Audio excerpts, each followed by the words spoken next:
Saxon Algebra 1 half, lesson 93. Greetings, Caleb. I understand you're in Nebraska at your grandparents' house. Maybe you're back by now, but you were in Nebraska, which is cool. I'm a fan of Nebraska. So, wherever you are, let's do lesson 93. It is super useful. I don't know if you're aware of this, Caleb, but there's a weird fascination that adults in the world have with algebra problems, not when they're algebra problems in a book, but when they're memes on Facebook and other social media. It amuses me no end how people love these puzzles that are really just math problems. It cracks me up. So this problem is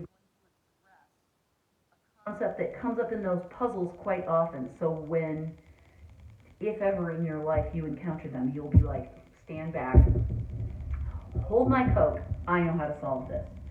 So here is the kind of problem that we typically won't see in real life. Oh, by the way, here's the topic. It won't make much sense to you until we're done.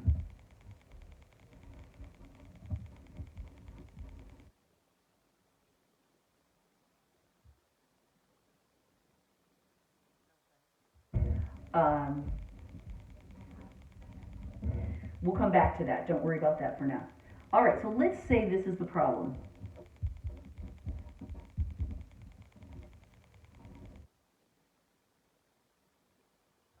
This is our problem that we need to do. We stop and think, okay, order of operations. We know that it's please, parentheses, and other symbols of inclusion. Excuse, that's exponents and roots. My dear Aunt Sally, right? So these are what we symbols of inclusion, and what they say is do me first. Okay? This is important information we'll come back to, but for right now, there's nothing new that I'm saying about that. Okay? So, there's our standard order of operations chart. We're going to apply it to this. So we're going to do everything in the parentheses first, right? Sometimes parentheses just mean multiplication, but these are more than that, aren't they? They have work to do inside of them. So that means they're symbols of inclusion. We will do them. I'm going to go sort of scrunch over. 5 times 4 is 20. So that would be 20 divided by, and then the other one, okay, within this we want to do the multiplication first, right? And then the addition down here. So 2 times 4 is 8, plus 2 more is 10. And look, I just wrote, this was 20, but I just wrote 2. That's because I was trying to telegraph you the answer. Because as you'll see, the answer is 20 divided by 10. So now we do the division, right? And the answer is 2. Yay. Now, it's okay to have our problem formatted like this, but in the wild, we mathematicians would never write it this way. This is weird and abnormal. The way we would write it is like this. We would write 5 times 4 over 2 times 4 plus 2. Now, there are no parentheses saying do me first the way we had here, but this fraction bar itself acts as a symbol of inclusion. It says do everything on the top first, then do everything on the bottom second, then when you get it all simplified, then we divide. Okay, so that's what they mean, is that fraction bars themselves can act, they can create parentheses where we don't already see them. We don't actually have parentheses. I'm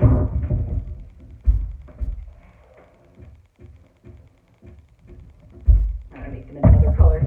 We don't have parentheses like this, but we don't need them because the fraction bar creates the same effect. So when we have a fraction bar, we automatically simplify the numerator. 5 times 4 is 20. Then we simplify the denominator, again using these rules, so we multiply first and then add 2 times 4 is 8, plus 2 more is 10. Then we do the division, and we get the same answer. Okay? So, in this lesson, we're going to practice that concept. Okay, so remember that a fraction bar means more than just ordinary division. It works as a symbol of inclusion. Now you know what the title means. Fraction bars by creating invisible parentheses on top and bottom, and that's how we handle them. Okay, so now we have some big, long, outrageous problems.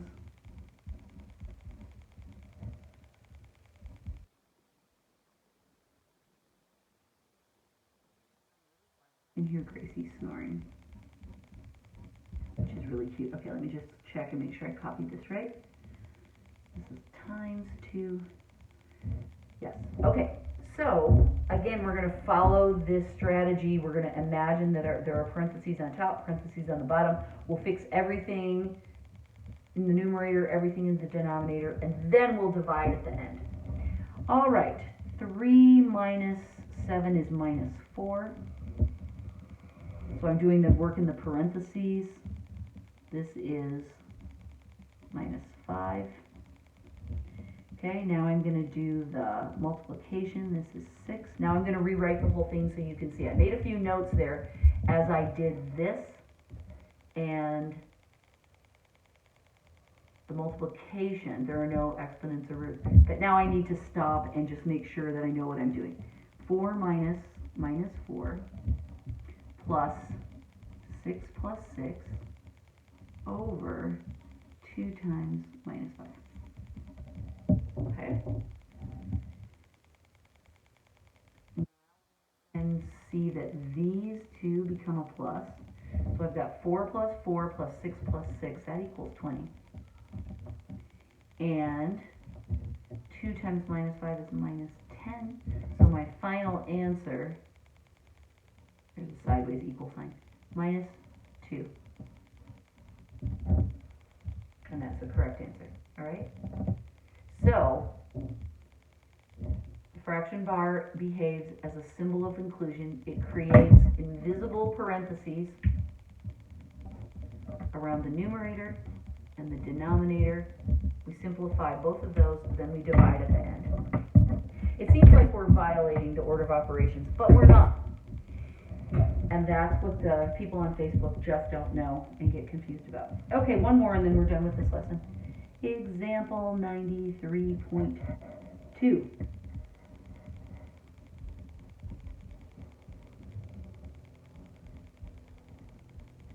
have to be patient with these problems because there is a lot of writing. And there's a lot of random writing. Okay, again, we're thinking order of operations. We're remembering our, please excuse my dear Aunt Sally. I'm just going to write them over again. Multiplication, division, addition, subtraction. All right, and we can add this now to our symbols of inclusion if we'd like. That's a fraction bar, and we know that it creates invisible parentheses. I'm going to stop doing this after this lesson. I don't do that every time, but I just want you to remember that's what this fraction bar does. It creates those invisible parentheses. So now we can just work within the numerator and the denominator, clean them up, divide at the end. Okay, so we're going to start with any parentheses we see here. This is going to become minus 1. This is going to become minus 8. This is going to become minus 2. Let's rewrite. 6 times minus 1 minus 8 and then times 2 over 3 times minus 2. Okay, so now we have minus 6 minus, and then this becomes minus 16. The parentheses are on there just to make sure I'm taking good care of my minus sign. I'll be able to pull that off and then put those together, but I don't want to mess that up too soon. And this becomes minus 6 down there. And so now, just like I said, we can click those two together. Don't have to deal with these parentheses anymore. They were just protecting. Minus 6 plus 16 is positive 10 over minus 6, and so that equals minus 5 over 3. We can put the minus sign anywhere we want with fractions. We can put it attached to the denominator, we can put it attached to the numerator, but if we have our options, we like to float it between the two. We're going to talk more about that in Algebra 1. But as a general rule of thumb, we can just bring that out and float it in between, and that looks to us as mathematicians. All right, that is lesson 93. Fraction bars are actually symbols of inclusion. Yay! Bye.